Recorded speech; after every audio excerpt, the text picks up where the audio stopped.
One of the lessons from the pandemic that is often overlooked is the critical role that data plays in the healthcare sector.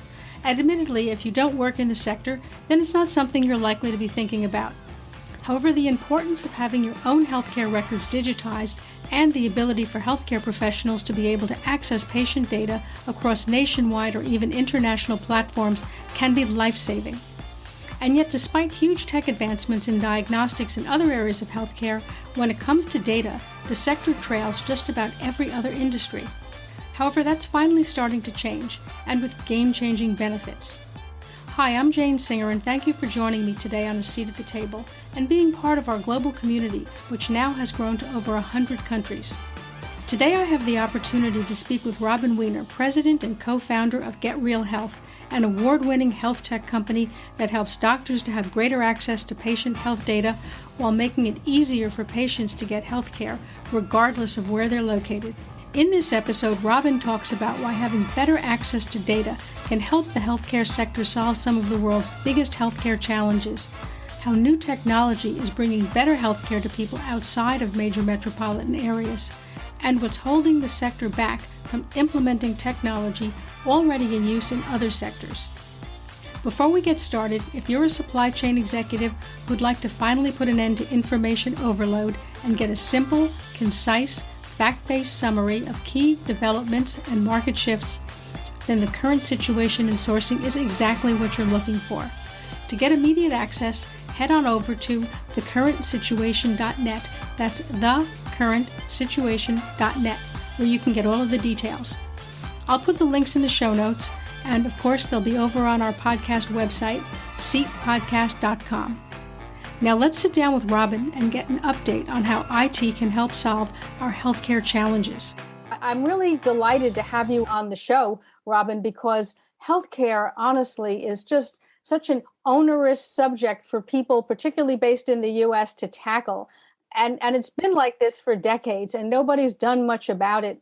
And I just think that people will be very interested to get your views and get some clarity, perhaps, as to where some of the problems are, what could possibly be done about it.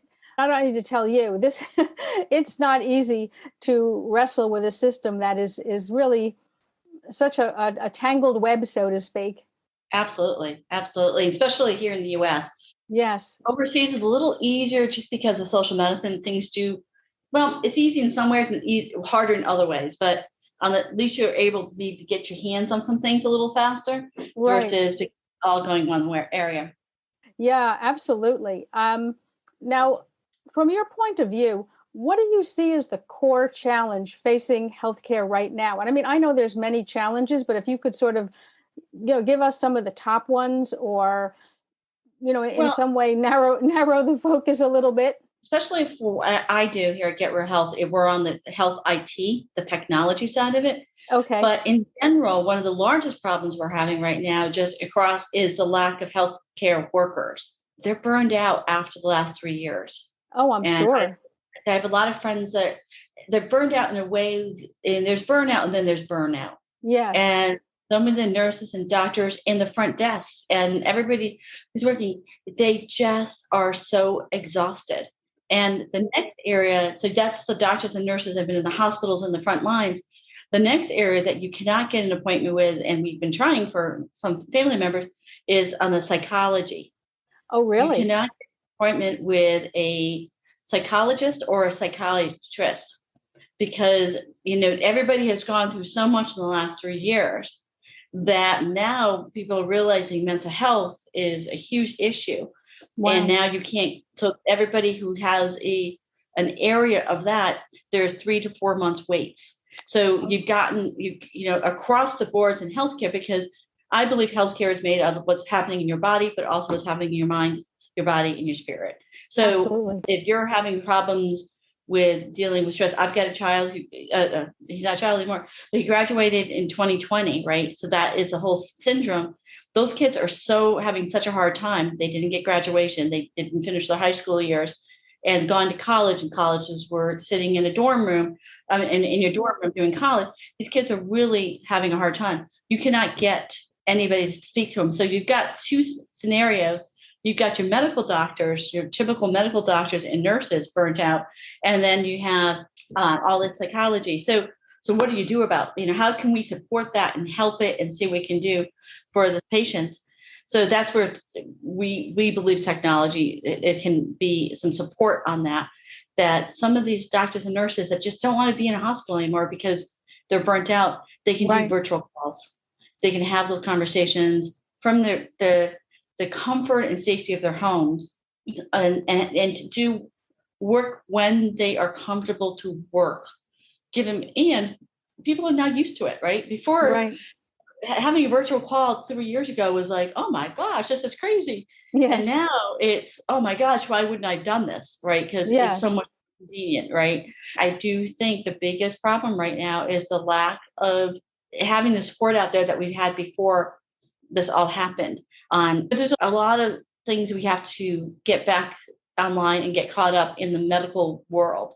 But I focus on the technology. Yes, I definitely hear what you're saying, that the burnout has got to be absolutely awful amongst people in the healthcare sector. They really took a beating from all of this. It's unfortunate that there wasn't much support for anybody in that sector.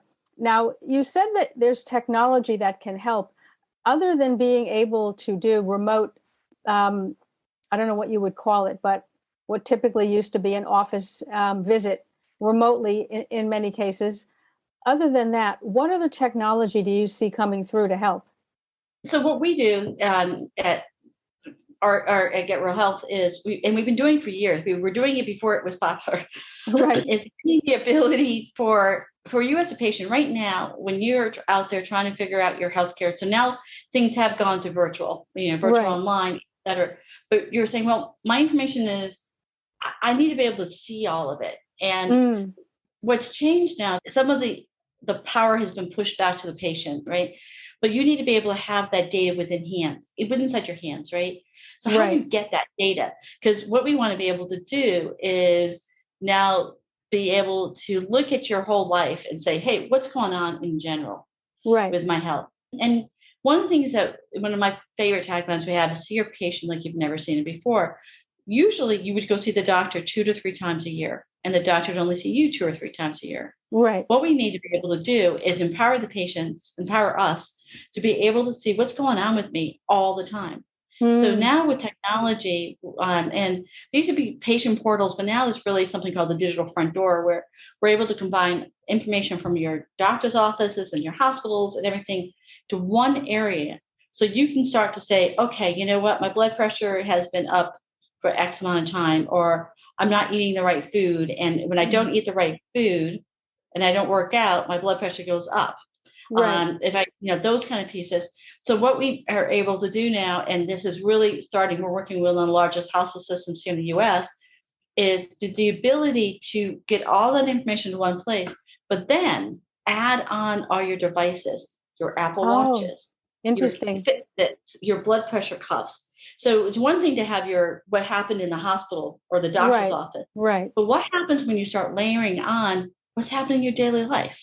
What happens when you say, so that's one side of it. The other thing is to be able to monitor our health consistently. One of the biggest things is now being able to have scales where, let's say one of our parents, all they can do, all you want them to do every day is just step on the scale. That's all. Nothing more than that. Step on the scale. Well, you're able to, as a daughter, able to monitor that scale step on, and you have an alert, and it says, as mom gains 5 pounds overnight, I get an alert on my phone, says mom's gained 5 pounds. What that will tell you is she's retaining water and could be going into heart failure. Oh, gosh. Right? So that all of a sudden empowers you to be able to say, not that what you're going to do is say, I'm calling a doctor. Now, I need to get the doctor involved in this, right? Right. I have a son who's a type 1 diabetic. I'm able to watch not only his sugars are at all the time. He actually just went onto the pump. I can also watch to see how much insulin he's getting. So I can see when his sugar is high, is he correcting with the insulin? Because it's all attached to his body. So I can look on my phone and be able to manage what's going on. But the other thing is, if he goes too low, I'm able to see that he's going off a cliff, Right. I'm able to look at the GPS location of him and get to him in time to help him. Wow. Or get somebody in that. If his sugar is going down, I need somebody to get some apple juice into him immediately. What that also helps is when you have that virtual call, because before you go in the doctor's office, they take your blood pressure, they have you step on the scale, they do all those kind of things. If you're doing this consistently and are able to do it right in front of them, the doctor can start to see trends. Yes, and see what's going on, and be able to make a much better decision on changing a medication. Seeing what they'll do is on the virtual side, and then they'll say, you know what, I really need, I need you to come in because I'm watching each piece of this happening, and bring them in. So that's where technology will be really supportive of basically empowering us to be able to start taking control of ourselves and our families. So that's where I do think there is a real power. And we're seeing it, we're working with one of the largest hospital systems in the country, but we've got over about 300,000 people, soon to be 300,000 people in rural America doing this right now, which is an area that is often forgotten in the United States. I live on the East Coast. I'm lucky enough to live outside Washington, D.C. Might have the best doctors and hospitals in the world. John Hopkins is a 30-minute drive from me. Right. Or on the West Coast, a lot of times in the middle of the country, we kind of forget that's not given as much attention.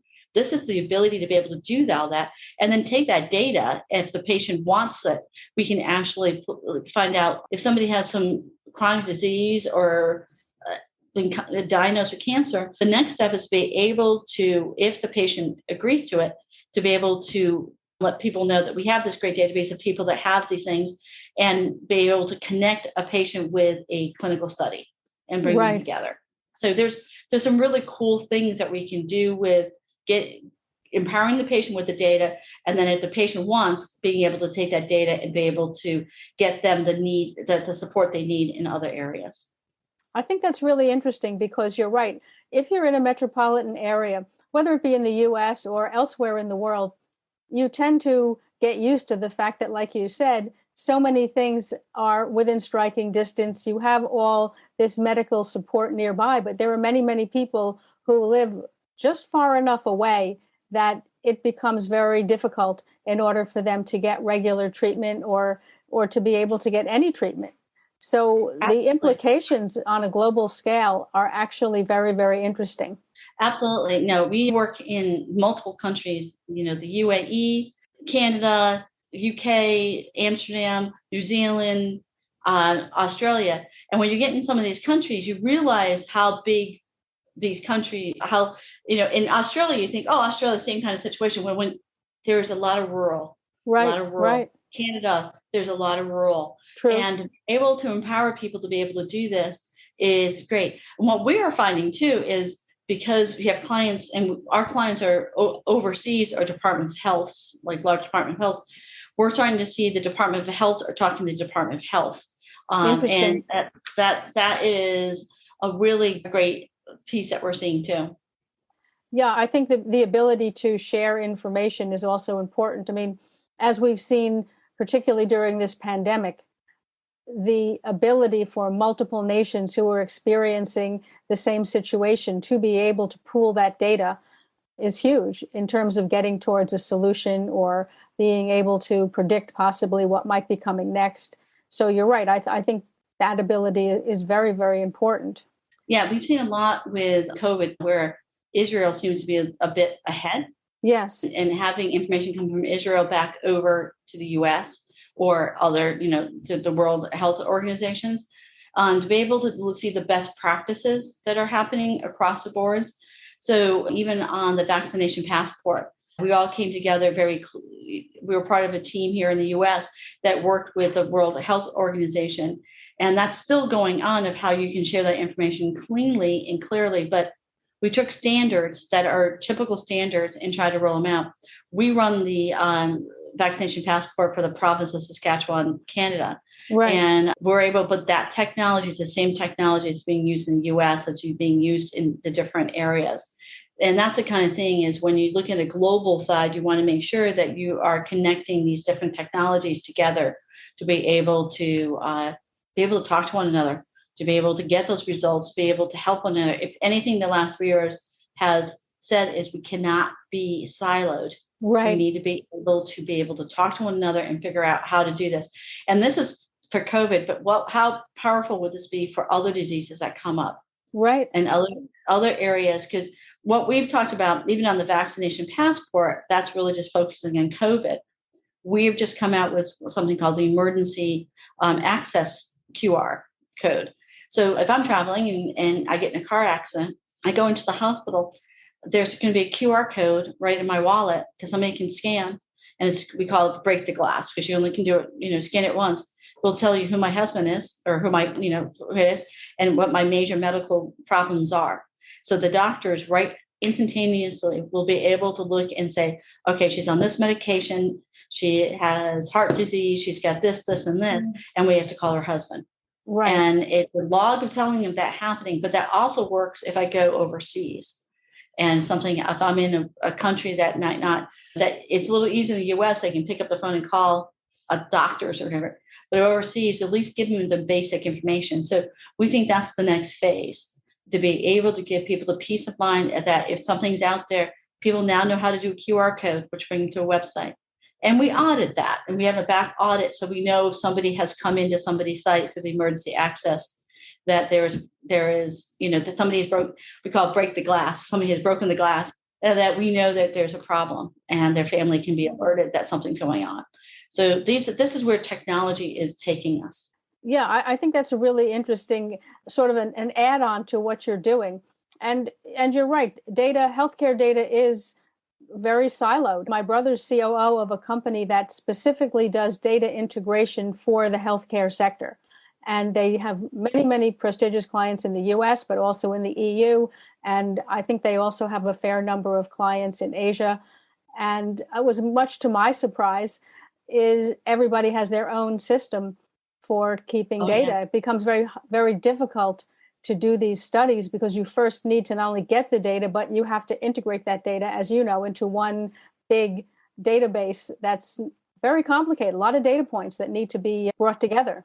We do it every single day. I mean, and that is a big, so we have the system on top, but we have to integrate those systems together. And that is what we do every single day. And to be able to, and that's where these standards become really important. Yes. There's something called the FHIR standard. So that's the standard that we used when we did the vaccination passport, because that is going to, information has to flow from multiple places to be able to do it. But we integrate into some of the largest hospitals or countries, and we have to be able to integrate. And if the data is correctly done, and what we call FHIR now, it's much easier. We started doing this. Our first large hospital that we integrated with is New York City Health and Hospital Corporation in New York. And their technology was so old. I mean, it was about 8 or 9 years ago, and you just wanted to pull your hair out because we were getting terrible data and things. In the last 10 years, we really worked on getting it more standardized. And what's nice about it, we standardize something in the US, and sometimes it doesn't roll over to the other countries.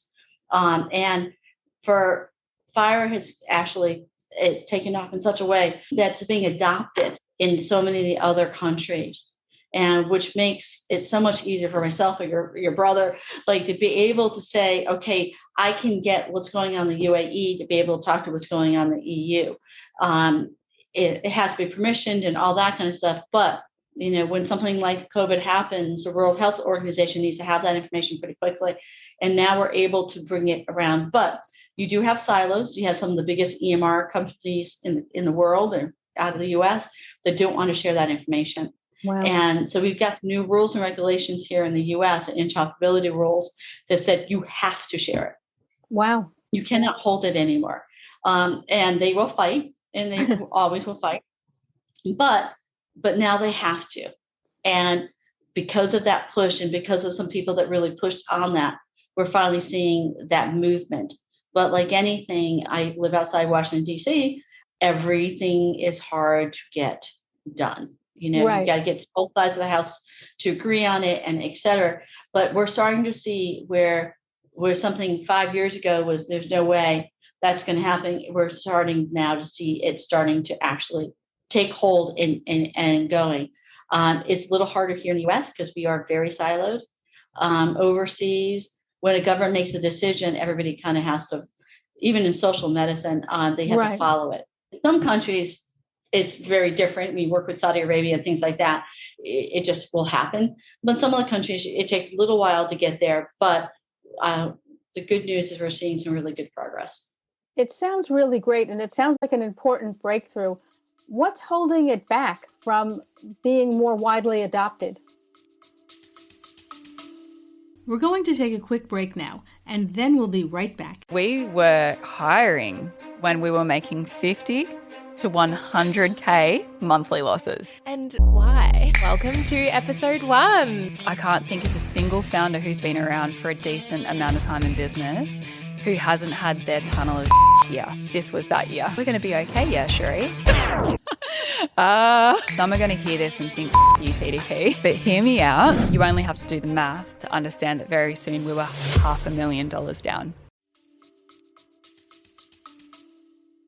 I think certain corporations are trying to put a blockage because data is money. Data is worth something. So they want to hold on to it. So there is that piece for many, many years, really up until COVID hit. People were fighting it. They were trying not to. And I think if anything, COVID was just terrible, absolutely terrible. But in our world, in healthcare IT, it actually pushed us forward because we had to. We couldn't put up those blockages anymore. We couldn't say, let's think about it for the next 2 years. And very much in health technology and healthcare, it's been so far behind compared to banking, compared to other technology. They're still working. Many of the systems are still built on something called MUMPS, which is from the 1960s. Wow. It's old technology, really old mainframe technology. Oh my gosh. Yeah, no, it is crazy how much it's mainframed. We weren't in healthcare when we first got into it. We came as a professional services company, got into it, and we were just shocked by how backwards the technology was. So some of these very, very large systems are built on old technology. So they have to be able to convert that to the newer web-based technologies. And that is a huge lift. Yes. So they're trying to get there. They do too much analysis. They're not agile. In technology now, you need to be agile. You need to try things. If it doesn't work, move on to the next thing. There's so many of these older companies that just don't want, they're dinosaurs. They're trying, let's think about it a little bit more. Think about, the last 2.5 years or 3 years now, there wasn't a time to think about it. You had to do. Right. You had to do. You had to go. So it really pushed technology. My hope and a part of my fear is that they say, okay, we did that, but let's go back into our shell and think about this a little bit more instead of just keeping agile. So my fear is they're going to do that. My hope is a lot of the companies will say, no, we are actually on a road now of taking technology and for our citizens and our patients and giving them something that actually is meaningful for them. And we have to think about technology in the hands of the patients. When you look at a website, it should, or on your phone, an app on your phone, it should be just like you do if you were on Netflix or Facebook or whatever. It should be the same kind of feel. You kind of know how to do that. You know how to swipe left and right and pull things down. Why can't healthcare be just like that? And that's how we've built our things. But so many of them are still kind of clunky and old, and people don't have the patience for it. So we've got to keep pushing that technology to the point where it becomes secondhand, that people pick up their phones and think nothing of it and are able to really feel comfortable about it. So I think that's where I believe that my hope is we continue on that path. And my hope is some of the larger EMR companies take their old technology and get it to the new technology. And there's a lot of money that needs to be put into that, but that is our hope across the world, and then having the rules broken down that people can talk to one another with that technology. If we always say patient consented, Patient says, yes, I want you to be able to talk to this other country because they have something really interesting going on because I've got this unique disease. And most patients will say, like, if they can get healthy, sure, they're going to be like, talk to anyone and everyone. I don't care. And so most patients are very open to it. And it's so funny because patients won't want doctors and nurses or the CFOs and CIOs and stuff of hospital systems say, I don't think they would want that. And my question back to them is, would you, if you were sick, would you want that to be able to do it? And they're like, well, yes, but I'm unique. I'm like, no. You're not unique. You're not unique. Anybody who's sick wants to be able to know the newest technologies. It's interesting. And I think that, you had pointed out that basically there's so much overwhelming demand for healthcare that there's less incentive, I suppose, to become more competitive. You sort of typically become more competitive when you're fighting for demand, when there's more competition. But when you're in a situation where you don't have competition and you have a lot of demand, it's easy not to change because change is at best disruptive and at worst expensive. Now that it appears that we're looking at the back of COVID, what will really incentivize this kind of change? In the past, incentivization was from the government here in the U.S. The first thing, 10 years ago, we weren't in the U.S. Most of your records were still on paper. Yes, that's true. It was still on paper. So where our story starts is really after Katrina. Everything got flooded in New Orleans. So all your paperwork at home got flooded. So you went to the doctor's office. All of that got flooded. Wow. So, well, you know what? I'm going to go to the hospitals. I'll have it. Those servers blew up. Right. So they had nothing. So now you're showing up to Dallas and showing up to Houston and saying, I have cancer. I'm on chemo and I take a pink pill. That tells you nothing. Right. The doctors are like, we're going to start over. So that's where the first thing that we started to see. And this is where we started our career, really doing this patient portals in the cloud with Microsoft. But what ended up happening there is the government stepped in and said, you know what, we're going to incentivize you financially to go ahead to the doctor's office and say, to get everything, all your paperwork, all the paper onto electronic web-based site. So this is what the first thing they started. And then what they did is that was the carrot. And then after 4 or 5 years, the stick was, if you don't do it, you lose some of your Medicare money. Oh, interesting. And that, if you notice, almost everybody now, if you go to your doctor's office, it's all electronic. It is on electronic. And now what they're trying to do is get those servers out of the doctor's offices and get into the web. And that's where the newer technology comes in, where it's not on a mainframe, but getting to something bigger and larger. So those are the kind of incentives that have worked in the past. The other incentive is patient demand. Patients are more, in the last 3 years, the demand, first off, nobody thought you could do a virtual call. That was different. Right. Every time you went in and you did a lab work, you would have to get in your car and you would have to go to the doctor's office, wait there for 45 minutes, see the doctor for 5 minutes to tell you that your labs are done and fine. You're perfectly fine. And then you drive back home, like walk out of there, pay your bill, walk back home. Well, that's a 3-hour stance. Now you do your lab work and you log on, you talk to your doctor for 5 minutes, you log off and you go back to work, or you go back to whatever you're doing, right? So patients are saying, wait a second, I like that. Yes. I want that. I want to be able to do that. So patients are going to start to demand, if my doctor's office does not do virtual care, I probably will move to another doctor's office. So some of that we'll start to see people having to use that technology and get up there and be able to do something faster. So the biggest thing is when the patients or the citizens start to demand and expect it. They don't understand why that's not happening. And here in the U.S., we get used to things very, very quickly. Yes. And if it's convenient, we're going to want it. Right. And I think that's what we're really truly starting to see is that convenience. The other side of it is it opens the door for you to see doctors outside your state.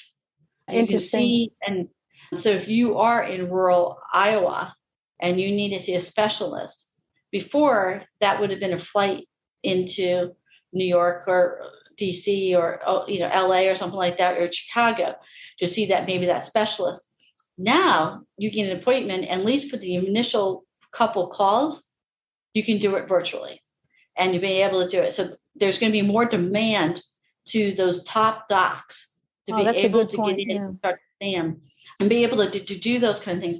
A lot of times in our parent company, CPSI, does a lot of work in rural America, and these patients would have to be flown by private jets from one place to another, because they wouldn't be able to get to those doctors. Right. Now, not only they can see those doctors quickly and catch things that maybe it won't mean an emergency flight. So right. I think that demand is going to be there. And I do think there will be more incentives. I know with CMS, which is the one that does a lot of it really sets the rules in the sense of reimbursables and programs, we'll see more and more those CMS rules will come out with more and more demand for those pieces. Right. So for us here at Get Real Health, because we do this digital front door, that is what we do for a living. And we are starting to see such, knocking on our door saying, hey, we need to upgrade. We need to get to the point where we're bringing all that information to one place, empowering the patient. And by empowering the patient adding all that information, it's actually empowering the doc to make better decisions. So we're starting to see the knock on the door because patients are pushing. There's incentives around it. But these hospital systems or large doctor offices or government for us, because we do a lot of government, are saying, but how do we get there? Help us, help us, help us. And so we're absolutely seeing such a push right now. It's interesting because I was just talking maybe a few weeks ago with my brother about the role that Amazon could potentially play in the healthcare space, simply because of all the back end that they've built and the vast network that they have amongst all their Prime subscribers and the resources that they have. And so it's interesting that you bring up all of this. How do you think Amazon could potentially figure into this? They're already figuring into it. So one of the first things, so I've got a lot of friends who work over at Amazon and Amazon Health. So the first thing Amazon did was make the ability for you to get your prescriptions. Right. That was their first thing. They bought a bunch of companies, and now you can go ahead and order your prescriptions, and they show up at your front door right there. And so they're actually going off to the CVS specialties and the Optum specialties. So that's the first place you're going to start to see that, right? So they can do it. The other thing is to be able to, and they're not there yet, but eventually they'll start working with the doctor's offices as a part of your care plan. Right. I'm going into the hospital. I'm going to need these supplies at the back end of this and this medication. So, if it's wound care, those kind of pieces, everything's going to be automatically, you're going to be able to almost do kind of a pre-order of your care plan. I need to order this, this, and this. Amazon's going to be able to fill that for you in a very quick, to have the relationships. As far as integrations into their pieces, they have been a lot of conversations between them and a couple other large organizations about, I would say about 4 years ago, they were really, really pushing it. I think it's slowed down a little bit. Right. With everything that's happened, because they basically, Amazon supplied us with everybody in the U.S. for the last 3 years with whatever you needed, right? Right. They were able to get the supply chain into us. I think we'll start to see them coming back in. The other one that plays a big role is Walmart. Walmart has been talking about this. We've had conversations with Walmart as of 10 years ago. Wow. Walmart not only has these large distribution centers but they are also brick and mortar locations, especially across this country. Walmart becomes your town center, your main street. And with that main street, they have a clinic inside that. They have a clinic, they have a pharmacy, and you have your supplies. So they become this and they've been talking about this for years, and they've done some of it where you can actually, you go into the clinic, they diagnose you with type 2 diabetes, they give you a list, you go out, you buy all your supplies right out there, and you pick your medication up here. And so you've got this kind of right in your own little area. So you're going to see the Amazons, the Walmarts really coming together and being able to build. And then you get the Walgreens and CVSs, which are right behind them. And you're going to see all of those big box players or virtual players coming into healthcare pretty quickly and partnering with some large hospital systems or organizations.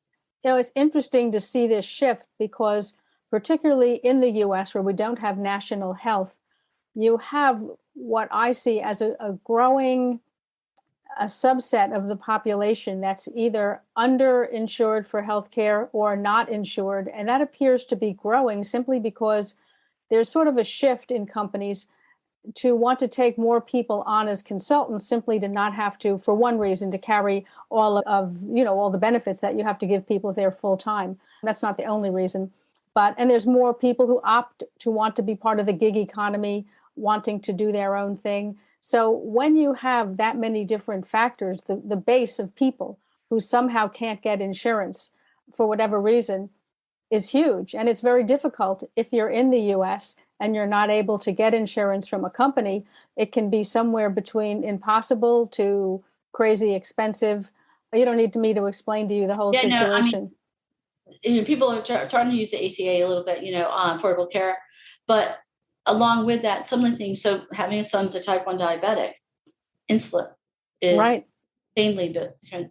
So companies like Walmart, they've gone out and say, we will supply you with a less expensive, insulin's the same all the way across the line. It's just the way the pharmaceutical companies will do things. So companies like Walmart are going out and saying, you know what, we'll produce it ourselves and be able to supply it along with test strips and those pieces.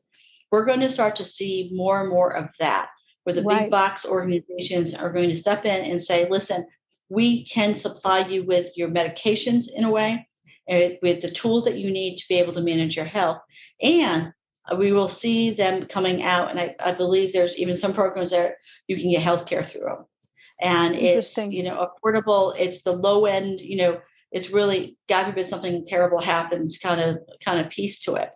And so I think there is a void there, and we're going to start seeing it, especially right now with inflation being so high. Right. People are looking for anywhere they can to do it. Even for myself, I went out and got my coupon. It's $5 versus $200 a month. It's $5 a month. You can absolutely see people starting to make sure they are getting these pieces. That's a whole nother area. The pharmaceutical world is another whole area that here in the U.S. our drugs are more expensive than pretty much anywhere else in the world. And it's funny because they're all these companies are here, right? Right. But we're going to start to see these big companies being able to buy things in bulk, bring prices down, and being able to see it. So I do think when we are looking at, and especially with the lack of doctors now, the Walmarts, the Walgreens, the CVSs, you're going to see these minute clinics, the small clinics around that are able to bring in visiting nurses or, they see a lot more PAs being able to make decisions, physician's assistants. And we're going to see a lot more of that happening because of the lack of being able to have that doc right there. You're going to start to see where they can go into a large organization. The doctors don't have to carry all that insurance to be able to, and the insurance and all those kind of malpractice insurance, all those kind of pieces are going to be helped with these large corporations covering some of that. They don't have to pay staff, which is expensive. They don't have to have insurance, the health insurance for the staff that gets through the corporation. So we're going to see a lot of them shifting under that kind of place. And for the citizens and the patients to be able to say, I can just go to my Walmart and be able to get everything I needed done there. Interesting. It's convenient, I can do it. And then we'll start seeing virtual being able to be done on that side too. So I do believe there's a change. And then with systems like ours, with the patient can actually do all that from home, make your appointments, pay your bills, all those kind of things at home. Convenience is going to be the drive. We are too busy in our lives. And I think if anything, people are realizing life can be short. So make sure you get things done very quickly if possible. Yeah, I think that makes a lot of sense. And I think it's very interesting that you were saying the big box players would be moving into almost like private label medicine in the same way that they private label everything else. So the fact that they'd be going into private label not off the shelf, right, pharmaceuticals, but But actual prescription pharmaceuticals could be done as a private label when you have the scale, as you're pointing out. I think that's very interesting. Walmart's already doing it with insulin and with test scripts, and they've been doing it for years. So, so those are the kind of things you're going to see. And I do believe these larger corporations are going to be able to have the buying power to be able to make those changes, where a small pharmacy sitting on a main street is not going to have that power. Right, right. Well, I mean, we've seen that in so many other categories. I think you're absolutely right, Robin. I think that the time is really ripe for this kind of technology, for preventative, as you're saying, but also to be able to sort out this kind of a conundrum with people not being able to get treatment, with costs being off the charts for just about everything. I think that technology's advanced so much, like what you're doing at Get Real Health. It's almost a sin not to be finding ways to implement it. It really is. I mean, and what it does, it empowers you. Part of the problem with even for mental health inside of it is we feel like we can't do anything. Right. So when we start to put that data back into the hands of that patient, they start to be able to say, there's something I can do. I can take my data. I can get the special help I need. I think it's something that makes people feel better about what's happening. It just makes people feel better about it. I think this is a really exciting breakthrough. And I think that there's just so much practical application that the market is really craving for the kind of technology that you've brought forward. How can people find you, Robin? How can they connect with you? Easy enough. Go to our website, getrealhealth.com. Okay. Or info@getrealhealth.com, or honestly, robin.wiener@getrealhealth.com. Okay. But follow us on LinkedIn. Okay. Follow us on LinkedIn and follow us on Twitter. Okay. And those are in some on Facebook too. We're on Facebook, but I would say, especially on LinkedIn and Twitter, almost every single day we're tweeting or putting up a post about where we're going, where the technology is going. Nice. And I find that is usually, and then from there you can click onto information. Like you'll be able to find us very easily. Yeah. But it's a great way to kind of understand what we're doing. Okay. Well, I'm going to put all these contacts in the show notes for this episode. So I really would encourage people to reach out to you. I think this is really very, very important for everybody. I mean, everyone cares about their health. Yep. And you care about other your family members too. So this is a great way to really empower you. Absolutely. Well, thank you for joining us today. Fantastic conversation. Really enjoyed it. I hope you enjoyed this episode of A Seat at the Table. As I mentioned at the beginning of this podcast, we're adding a new feature. If you've ever listened to a podcast and thought, I have a question, well, now you can ask. We'll be letting you know about upcoming guests on our show, and you can send in your questions. Also, you can ask questions after the show, and we'll forward them to our guests for feedback. If you'd like to participate or just want to learn more, head on over to our website at seatpodcast.com. That's SEAT podcast.com for all of the details. The links will also be in the show notes. You can also leave any thoughts, feedbacks, or suggestions there, and yes, I will read it. Thank you for joining me today. I'm Jane Singer, and I will see you in our next episode of A Seat at the Table.